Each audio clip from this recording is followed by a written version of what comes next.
ফিরে এলাম বিরতির পর। রূপহীহাটে ভয়াবহ অগ্নিকাণ্ডের ঘটনা। রূপহীহাটের ফুটুলজারে অগ্নিকাণ্ডের ঘটনাটি ঘটেছে।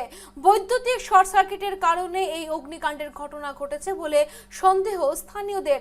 আগুনে পুড়ে ছাই একটি ব্রয়লার ফার্ম। অগ্নিকাণ্ডে কয়েক লক্ষ টাকার ক্ষতি হয়েছে বলে জানা গেছে। এই ঘটনায় অভিযোগ উঠেছে দমকল বাহিনীর বিরুদ্ধে।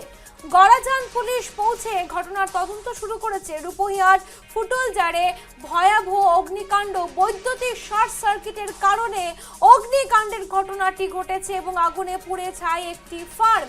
ঘটনায় অভিযোগ দমকল বাহিনীর বিরুদ্ধে।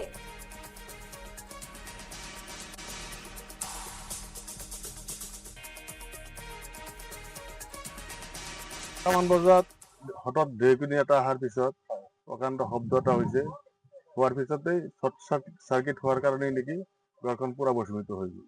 কিমান টকাৰ ক্ষয়ক্ষতি হয় বুলি অনুমানিক ঘৰখনৰ মূল্যই প্ৰায় 3 লাখ টকাৰ ওপৰত হ'ব।